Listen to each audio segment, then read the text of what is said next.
पंजाब के अमृतसर में मौजूद है सिखों के सबसे पवित्र गुरुद्वारों में से एक गुरुद्वारा हरमंदिर साहिब। हर रोज यहाँ करीब 1.5 लाख लोग दर्शन करने आते हैं। सोने की छतरी से ढके हुए इस गुरुद्वारे को दुनिया स्वर्ण मंदिर के नाम से जानती है। मुगल काल में बने इस गुरुद्वारे में एक पौंड या तालाब भी है जिसे अमृत सरोवर कहा जाता है। इसी सरोवर से इस शहर का नाम अमृतसर भी पड़ा है।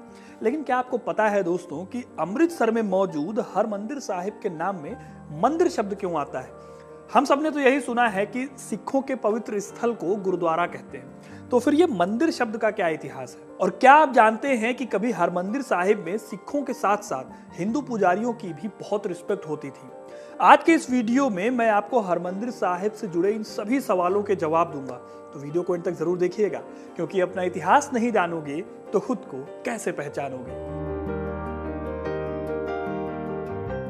ये दुनिया का सबसे मशहूर गुरुद्वारा है, पर इसके कई नाम हैं। दरबार साहिब, गोल्डन टेम्पल, स्वर्ण मंदिर या हरमंदिर साहिब। अब सवाल है कि इस नाम का मतलब क्या है? तो हर मंदिर यानी हरि का मंदिर, हरि यानी ईश्वर, मंदिर यानी जहां ईश्वर रहते हैं। तो इसके नाम में मंदिर कहां से आया? सबको पता है कि हरमंदिर गुरुद्वारे की नींव रखी थी सिखों के चौथे गुरु गुरु रामदास जी ने। इन्होंने साल 1574 में एक शहर बसाया था जिसका नाम था रामदासपुर। यही शहर आगे चलकर अमृतसर कहलाया। रामदास जी चाहते थे कि कोई ऐसी जगह हो जहां पर सिख आध्यात्मिक शिक्षा ले सकें, जहां आकर वो प्रवचन और गुरबानी सुन सकें, ध्यान लगा सकें और लंगर का खाना खा सकें। हालांकि इस मंदिर को बनाते समय सिख गुरुओं ने एक बात को बहुत ज्यादा क्लियर करके रखा था। हर मंदिर है नाम शरीरा, सतगुरु मिले तो वेखा। इसका मतलब है कि भगवान का मंदिर है ये मानव शरीर, और एक गुरु का मार्गदर्शन मिले तो ध्यान करके इसी शरीर में भगवान को महसूस किया जा सकता है। यानी तब तक ईश्वर और मंदिर दोनों को महत्वपूर्ण माना जाता था और उन सब को पाने का रास्ता गुरु को माना जाता था। यानी कि सिख धर्म में गुरु की बहुत इंपॉर्टेंस थी। खैर, इसी बीच साल 1581 में गुरु रामदास की मृत्यु हो गई। इसके बाद सिखों के 5वें गुरु बने अर्जुन देव जी। इन्होंने इस मंदिर को बनवाने के काम को और तेजी से शुरू कराया। साल 1588 के दिसंबर महीने में इस मंदिर की नींव पड़ गई। आपको जानकर हैरानी होगी कि इस मंदिर की नींव एक सूफी संत ने रखी थी जिनका नाम था मियां मीर। हरमंदिर साहिब को बनाते टाइम अर्जुन देव जी ने सिख धर्म की वैल्यूज को ऐड किया। जैसे कि हरमंदिर साहिब का गर्भगृह नीचे की ओर बना है, इसलिए आपको गुरु के पास जाने के लिए नीचे की ओर जाना पड़ेगा। इसके पीछे का लॉजिक ये है कि अगर आपको ईश्वर की शरण में जाना है तो अपना अहंकार छोड़ना होगा और विनम्र बनना होगा। सबसे बड़ी बात यह है कि हरमंदिर साहिब में अर्जुन देव जी ने 4 दरवाजे बनवाए थे जो कि हमेशा खुले रहते थे। इसका मतलब यह था कि हरमंदिर साहिब में बिना किसी भेदभाव के कोई भी, चाहे वो किसी भी धर्म या किसी भी जाति का हो, वहां पर जा सकता था। और यही सिख धर्म का मूल भी है कि सब एक हैं और उन सब का एक गुरु है। खैर, हरमंदिर साहिब की एक खासियत यह भी है कि यह मंदिर एक पौंड या सरोवर यानी सर से घिरा हुआ है। इसी सरोवर से इस शहर का नाम अमृतसर भी पड़ा है। जब रामदास जी ने रामदास नगर बसाया था तभी उन्होंने मंदिर के साथ इस सरोवर को भी बनवाना शुरू किया था। वैसे सिखों के इतिहास के मुताबिक इस सरोवर पर काम करने का प्लान तीसरे गुरु अमरदास जी ने बनाया था। फिर गुरु रामदास ने इस पर काम शुरू कराया। लेकिन कहा यह भी जाता है कि इससे भी पहले गुरु नानक जी भी यहाँ इस सरोवर के पास ध्यान लगाने आया करते थे। इस सरोवर के बारे में माना जाता था कि इसमें स्नान करने वाले लोगों का कुष्ठ रोग यानी लेप्रेसी का रोग खत्म हो जाता था। इसके पीछे एक कहानी भी कही जाती है जो कि काफी पॉपुलर है। दरअसल यहाँ पर दुख भंजनी बेरी नाम की जगह है। अगर आप कभी गुरुद्वारे जाओगे तो वहां इससे जुड़ी कहानी मिल जाएगी आपको। कहानी के हिसाब से एक बार एक पिता ने अपनी बेटी का विवाह एक ऐसे आदमी से कर दिया जिसे कोढ़ का रोग था। लेकिन उस लड़की को भरोसा था कि जैसे हर इंसान जिंदा है वैसे ही उसका कोढ़ी पति भी ईश्वर की कृपा से जिंदा है। वही उसे खाने के लिए सब कुछ देता है। एक दिन शादी के बाद अपने पति को इसी तालाब के किनारे बैठाकर वो लड़की गांव में भोजन के लिए निकल गई। तभी वहां अचानक एक कौवा आया। उसने तालाब में डुबकी लगाई और हंस बनकर बाहर निकला। ऐसा देखकर कोढ़ग्रस्त व्यक्ति बहुत हैरान हुआ। उसने भी सोचा कि अगर मैं भी इस तालाब में चला जाऊं तो कोढ़ से निजात मिल जाएगी। उसने तालाब में छलांग लगा दी और बाहर आने पर उसने देखा कि उसका कोढ़ खत्म हो गया है। इसीलिए इस सरोवर की आज भी मान्यता है। सरोवर के किनारे पर आज भी एक बेरी का पेड़ है और ये जगह बहुत ज्यादा पवित्र मानी जाती है।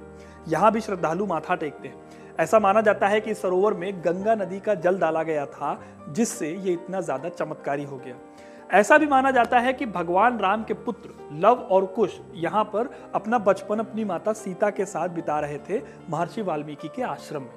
यहाँ तक कि गौतम बुद्ध के भी यहाँ समय बिताने की कहानियां सुनाई जाती हैं। दोस्तों, जिस समय सिख धर्म अपने उफान पर था, उस समय मुगल सत्ता भारत पर राज कर रही थी। और ये आप जानते हैं कि मुगलों और सिखों के बीच कितनी लड़ाइयां हुई हैं। मुगलों ने गुरु अर्जन दास जी, गुरु तेग बहादुर और गुरु गोविंद सिंह पर बहुत ज्यादा अत्याचार किए थे। स्वर्ण मंदिर पर भी कई बार हमले किए गए। इस दौरान औरंगजेब की मौत के बाद साल 1709 से लेकर 1747 तक लाहौर के मुगल गवर्नर ने यहाँ कई बार हमले किए। ऐसे ही साल 1757 और 1761 में अहमद शाह अब्दाली ने भी अमृतसर पर अटैक किया और हरमंदिर साहिब को ध्वस्त कर दिया। लेकिन सिखों ने इस तरह के तमाम हमलों को झेलने के बाद भी हरमंदिर साहिब के प्रति अपनी श्रद्धा में कोई कमी नहीं आने दी। आगे चलकर हरमंदिर साहिब का असली उद्धार तब हुआ जब महाराजा रणजीत सिंह ने इस जगह का जीर्णोद्धार कराया, रिनोवेशन कराया। साल 1802 में महाराजा रणजीत सिंह ने हरमंदिर साहिब की छत के लिए सोने का पानी चढ़ा हुआ तांबे का एक पैनल दान किया। इसकी कीमत उस टाइम पर करीब 5 लाख रुपए थी। फिर साल 1809 में उन्होंने संगमरमर और तांबे से एक बार फिर मंदिर का रिनोवेशन कराया और 1830 में रणजीत सिंह ने गर्भगृह को सोने की पत्ती से मढ़ने के लिए सोना दान किया। इस तरह आगे चलकर हरमंदिर साहिब को लोग स्वर्ण मंदिर बुलाने लगे। यहाँ मंदिर में एक शिलालेख पर महाराजा रणजीत सिंह के इन सभी दानों का पूरा ब्यौरा मिल जाता है। दोस्तों, स्वर्ण मंदिर सिख धर्म के सबसे इंपॉर्टेंट धर्म स्थलों में से एक है, लेकिन यहाँ पर दूसरे धर्म के लोगों पर भी कभी कोई रोक नहीं रही थी। साल 1905 तक स्वर्ण मंदिर में सरोवर के पास हिंदू पुजारी भी रहते थे। साथ ही यहाँ हिंदू धर्म ग्रंथ और तमाम इंपॉर्टेंट दूसरे ग्रंथ भी रखे होते थे, जो अब नहीं मिलते। लेकिन सवाल है कि ऐसा हुआ क्यों, ये ग्रंथ हटाए क्यों गए। दरअसल दोस्तों, साल 1818 में जब सिख साम्राज्य का पतन हुआ और पूरा साम्राज्य अंग्रेजों के पास चला गया था, तब इसके बाद खालसा पंथ कमजोर पड़ गया, जिसकी स्थापना गुरु गोविंद सिंह जी ने की थी। माना जाता है कि सिख साम्राज्य के पतन के बाद सिख गुरुद्वारों में कई धड़े बन गए।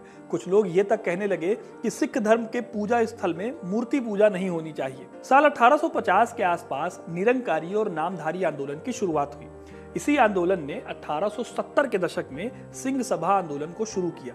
इस आंदोलन का मकसद था सच्चे सिख धर्म का प्रचार करना और सिख धर्म को उसके प्राचीन गौरव को बहाल करना।